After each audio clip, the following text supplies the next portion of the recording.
We're as surprised as you are that one of this generation's funniest, most dramatic, and most ambitious shows was about a talking horse. Welcome to Watch Mojo, and today we're counting down our picks for the top 10 BoJack Horseman episodes. Huh. I kind of like this one. How'd that piece of crap get in there? We already ruled that one out. It's actually really powerful. For this list, we're looking at the episodes that best exemplify how BoJack Horseman pushed the envelope for what a TV show can be. If you haven't seen this animated series yet, keep in mind there will be spoilers. What's the difference between my mother and a disruptive expulsion of germs? One's a coffin fit, and the other fits a coffin. Number 10, Ruthie. Class, settle down, settle down. It's Ruthie's turn to present her ancestor. Go ahead, Ruthie. Okay, Teachbot. The best BoJack Horseman episodes strike an unlikely balance between comedy and tragedy. Ruthie has no shortage of witty one-liners and ingenious sight gags, but Princess Carolyn's day is anything but a laughing matter. Today is going to be great.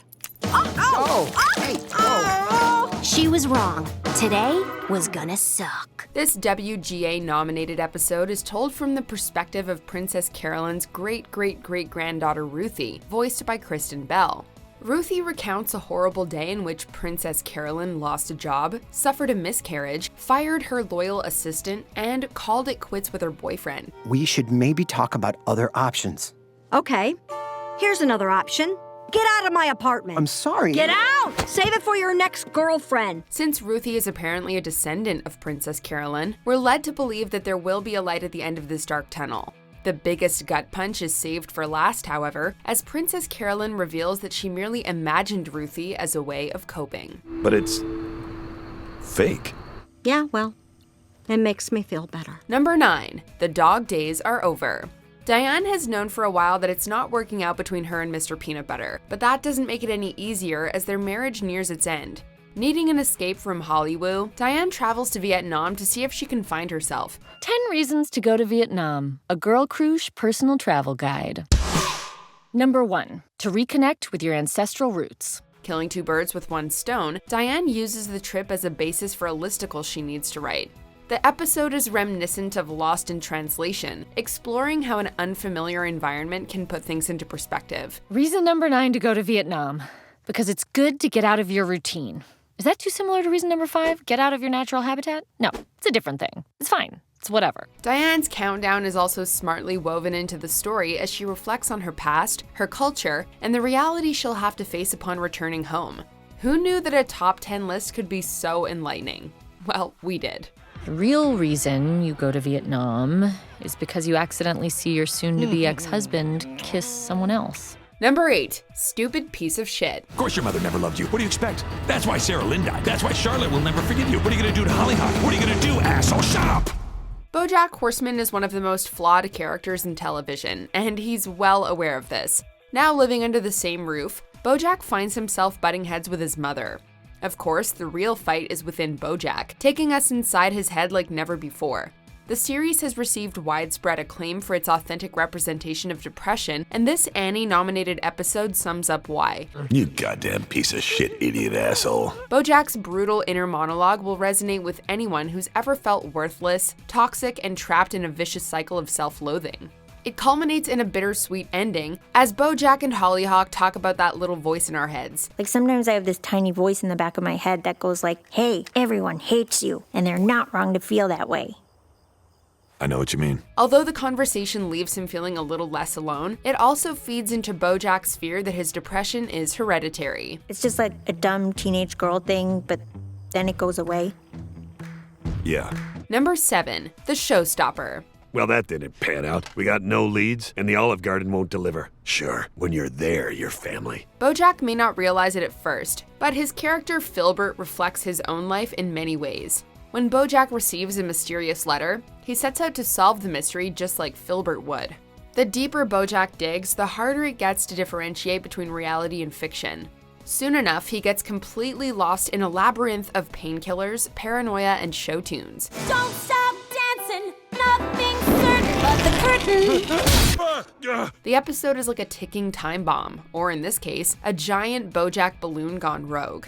By the time he comes face to face with that balloon, it becomes clear to BoJack that he's his own worst enemy. Not even the clever use of foreshadowing could prepare us for this episode's ending, which is as uncomfortable as television gets. Number 6, surprise. As far as farces go, few episodes are more ingeniously crafted than Surprise. It opens with Pickles informing her social media followers that her engagement to Mr. Peanut Butter is off. The wedding is off. Flashing back to earlier that night, it's revealed that he told Pickles about his affair, which doesn't come as a surprise to the audience. Mr. Peanut Butter's and Pickles' surprise wedding. What is surprising is that Todd had organized a surprise wedding for the couple. Lights on. I cheated on you! Did someone just say something? Don't change the subject. Suddenly realizing that this might not be the best time, everyone scrambles to sneak out of the house. This amounts to some great visual gags, as the guests narrowly avoid being discovered, even with a baby on the loose. The episode plays out like a classic screwball comedy while using the animation medium to its full potential. You are a bad dog! No.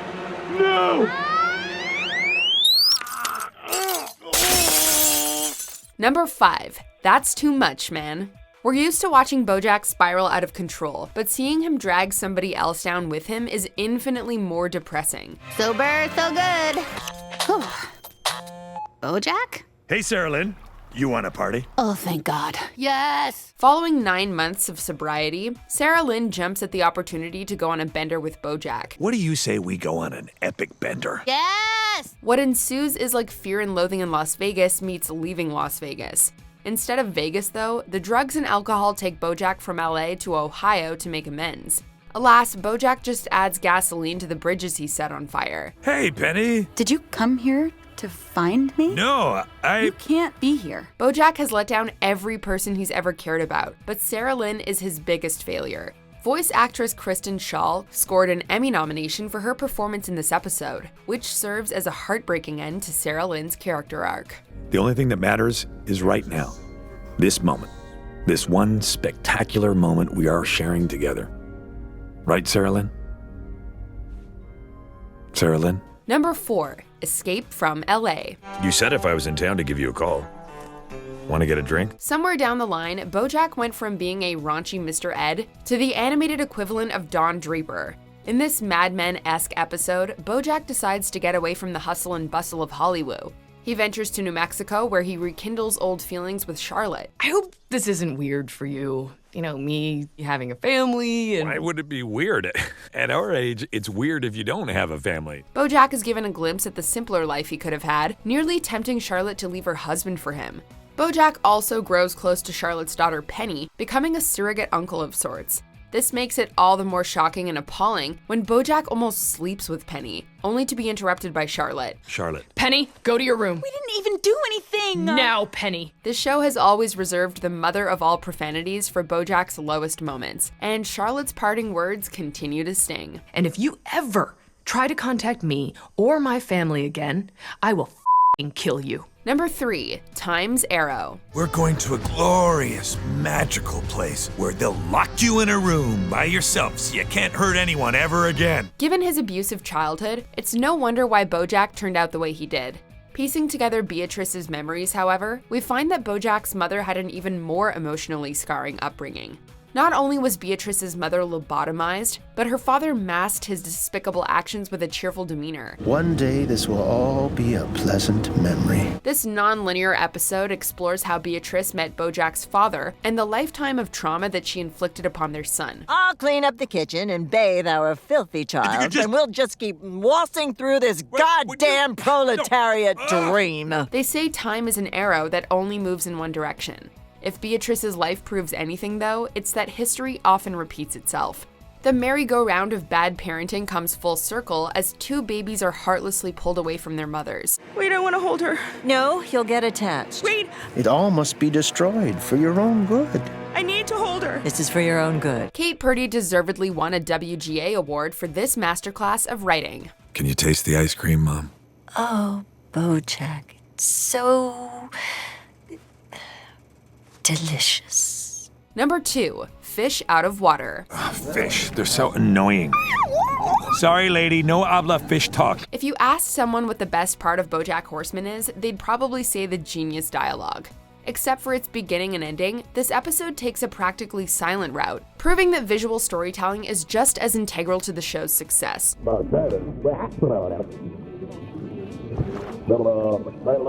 Set under the sea, Fish Out of Water commences with one great sight gag after another. The episode evolves into something much more when BoJack encounters a baby seahorse who's been separated from its family. BoJack is constantly looking for something to fill the void in his life, be it fame, fortune, booze, drugs, or an Oscar nomination. Caring for this little seahorse, BoJack experiences true fulfillment. Once they part ways, though, BoJack is reminded of how empty his life is.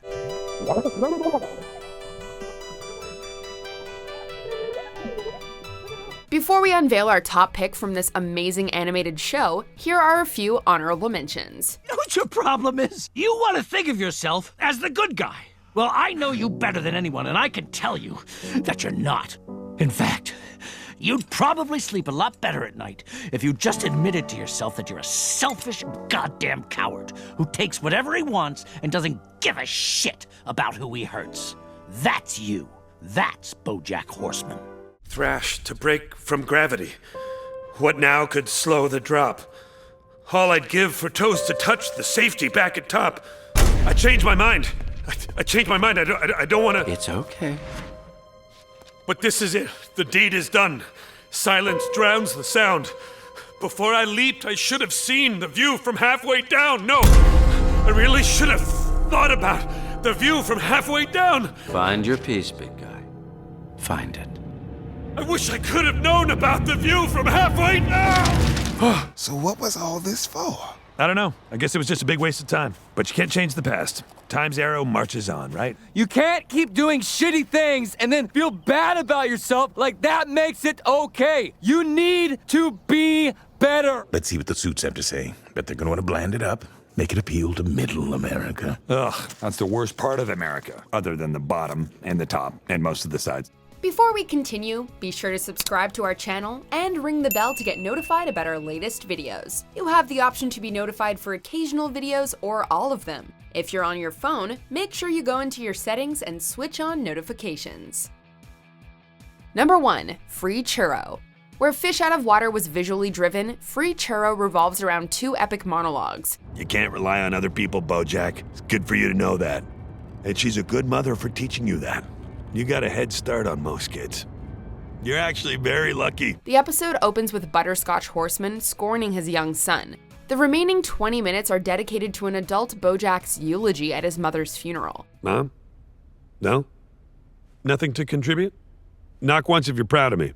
BoJack repeatedly gets off topic, ranting about churros and Becker. Yet everything ties back into BoJack's bitterness towards Beatrice. Maybe it was an I see you like, I see you. All the while, BoJack considers her final words, I see you, or ICU, intensive care unit. We were in the intensive care unit.